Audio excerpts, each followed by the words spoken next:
Okay. Wow. Now, I'm the man with the stick, not to confuse with primates. So here we are. The question is the last one, but I think we might be able to, amongst us, conjure up some other questions of relevance. But right now, it's what is the best way to fight against corruption? And I think that was donated by this gentleman of wonder here. Would you mind giving your name? Sorry? My name is Zehi. Thank you very much, Zehi. And it's a very important question. And here it's a question that is the very cornerstone of whether you live in a democracy or not. Very cornerstone. And if your question's aimed at people of a hierarchical status isn't being answered by them openly and honestly, then you know there's something seriously ill going on.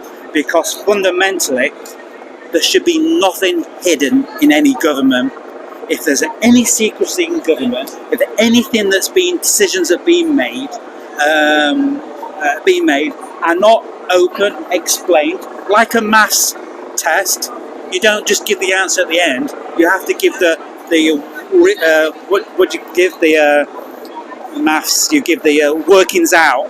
You give the workings out. All this process has to be utterly transparent and open. Yes, there can be a slight delay of 10 years, like the American system has, where there is a delay because sometimes some things are genuinely needed to be. But there's so few of them. I mean, it's so embarrassing how many secrets are being held. And every time you have a secret, you know why? 99.999% of people having secrets in your government. That's because there's something gross happening at the very heart, which is generally corruption or mass murder as a rule.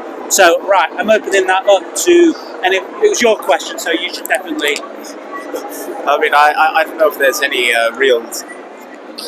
Just to get more of your wonderful self. We're going to move the people around. Like let's do that. Well, I don't really know if there's any real solution. I don't know. I mean, kind of.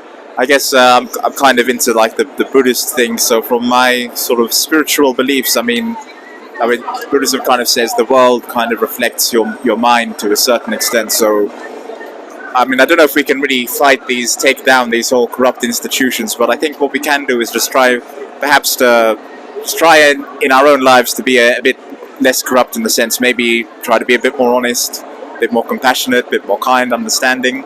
And I guess in that way, try to lead others in example.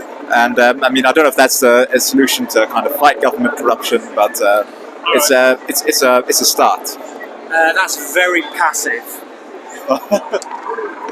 I agree with everything that's been said so far, and I would particularly emphasise the value of free speech as being the cardinal virtue of every society and the source of all progress. But I'd like to add something else as well. Is that the smaller the state is, and the less power bureaucrats have to make your life difficult through licenses, through regulations, and through general state dependency, the less corruption there be, because it's be the less money going through the state's hands, and the fewer people to steal it. Thank you. That's it, then. Okay, so my go-to statement for something like this is look to yourself first. So we sometimes say, oh, corruption is out there. Okay, I actually struggle working for any company. I prefer to be self-employed because everywhere I go, there's so much corruption, backstabbing and everything. And we like to think the corruption out there, but we are corrupt first. And we need to, when we fix ourselves, then we can stop the corruption. I can't stop you from being corrupt if I'm corrupt myself, okay? And the corrupt leadership takes advantage of our own corruption. And one quick comment about decentralized governments, right? Small states. They kind of sound good, and I can see the truth in it, but there are massive problems with it, because when you are really small, like let's say a commune, right?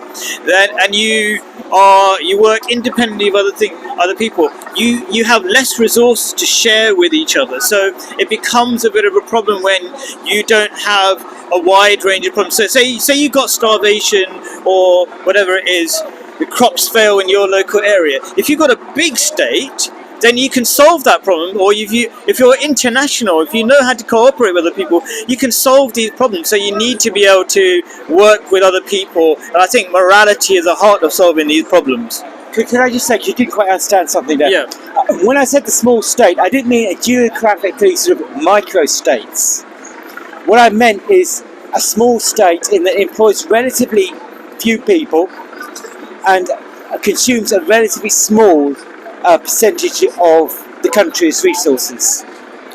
So you can have the country as big as you like, but the budget of the state will be as small as possible. Right, so you hate nationalism. Okay. I think being passive and also blaming the individual or the self is absolutely no way going to contribute to ending corruption whatsoever. What is needed is a clear definition of what corruption is, written into a document that is then clearly easy to be able to read, understand and digest, and then everybody on the planet is given that, not given it as document, but has access to that document, and laying down what is absolutely unacceptable behaviour, like being stolen from a country and then shipped into another for slavery. Absolute corruption, absolutely unacceptable.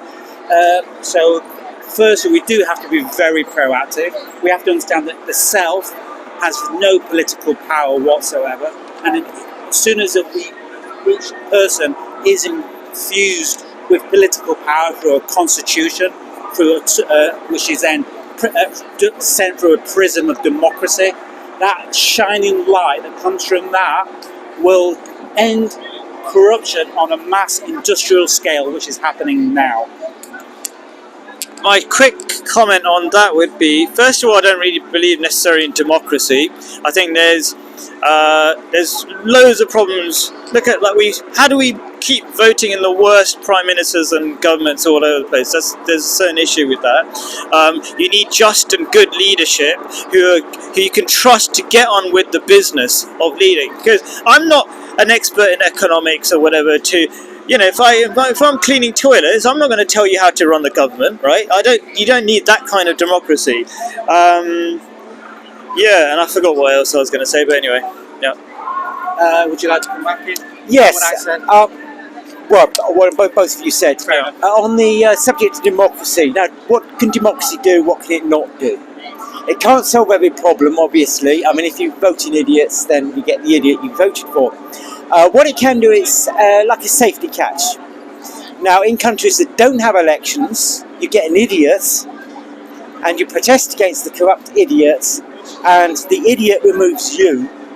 Whereas in a democracy, the worst thing that happens, you get an idiot, you remove the idiot, maybe you choose another idiot, but that's your damn fault. It's a great deal better than being sent to a gulag or a gas chamber.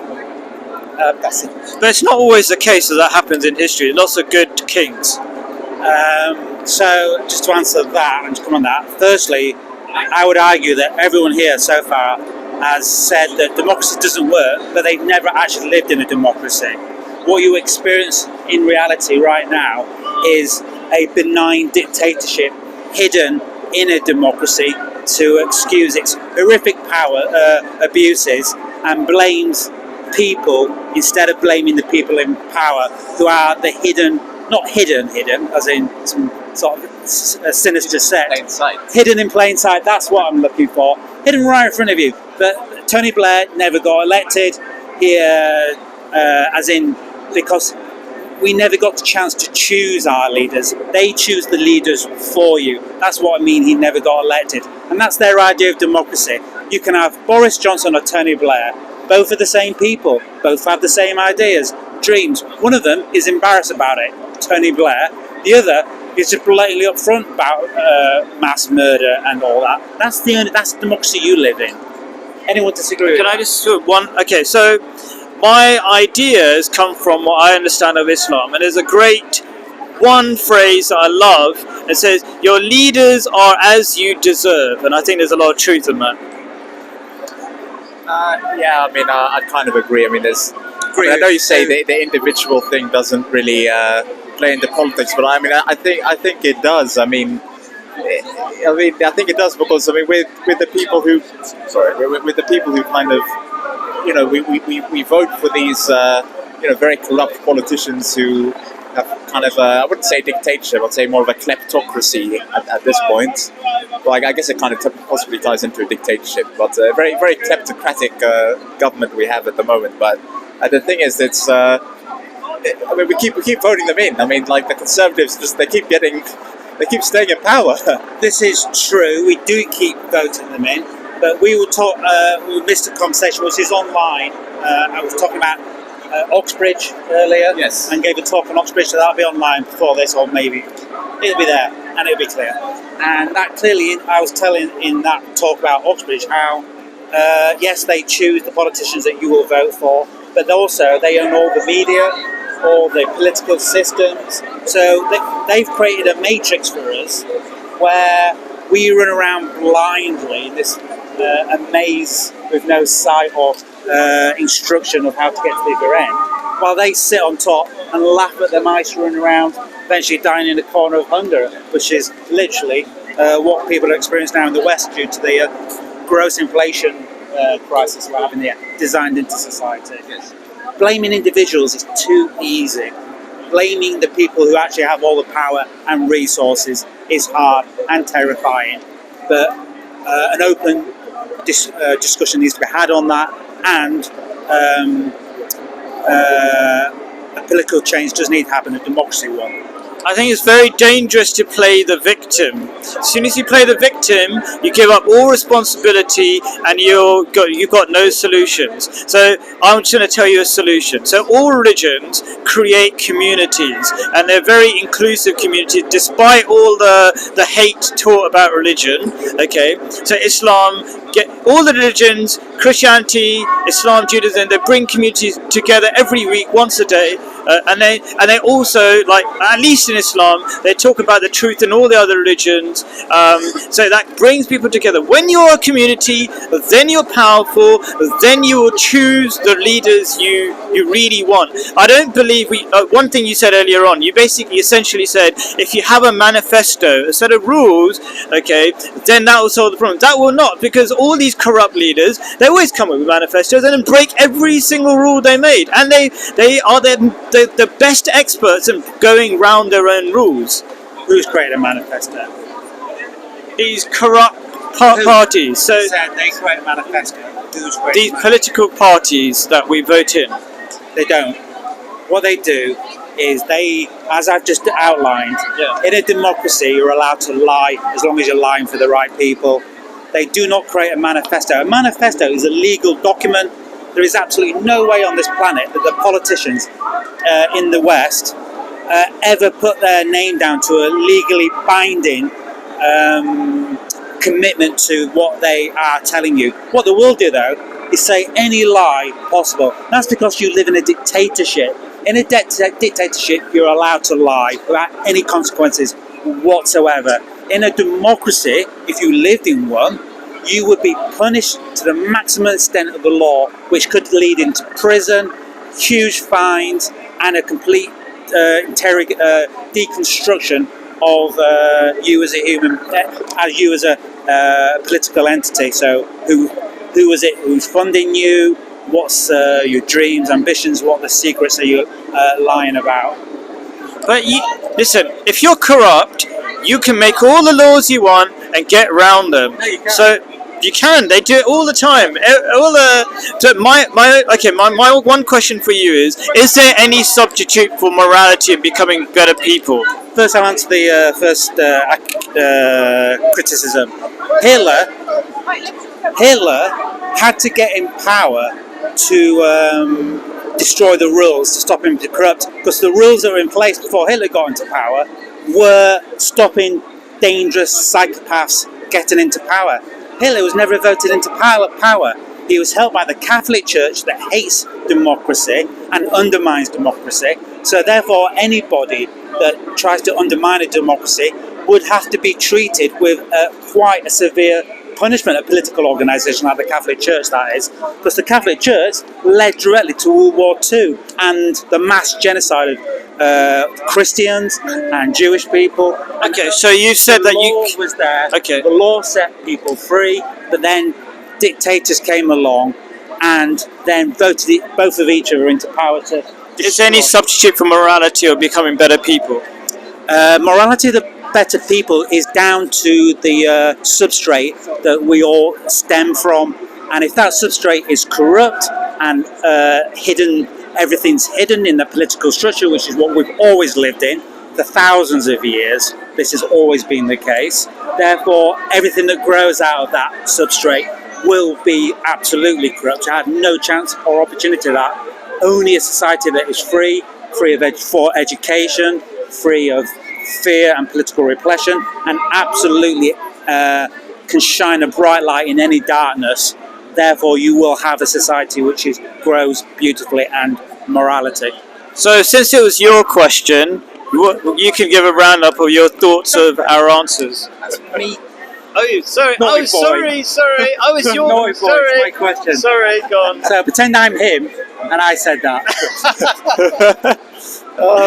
Well, I think there's been valid things on both sides. I think we need to find the sort of middle way here. I mean, I think we can't just play the victim, like you said. There needs to be some individual responsibility, because I think, like, even when, like, I agree that the government does control mainstream, like, media, news channels, so forth. I mean, the BBC especially is like a government propaganda machine. But Yes. like even when scandals though are some, like, corruption is, manages to get to the mainstream media, like I felt there was just like no outrage.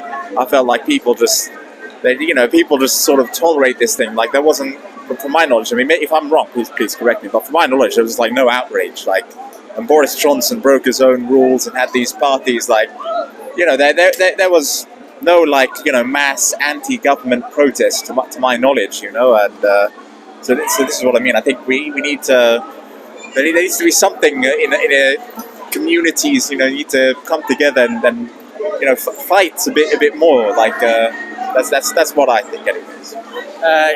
Non-violent. Non-violent, yes. Would you like to have the last hurrah? Oh, I always like to have the last word in everything. But Now, John, now time to shine. I'm listening very carefully to what you say. And one thing I'd like to add to that is there's a danger. What I've noticed in countries where I've visited, which are very, very corrupt, you have the attitude is, oh, well, the whole system's corrupt, politicians are all the same, blah, blah, blah. Now, this results, strangely enough, they present themselves as being very, very sophisticated and very, very distrusting of authority.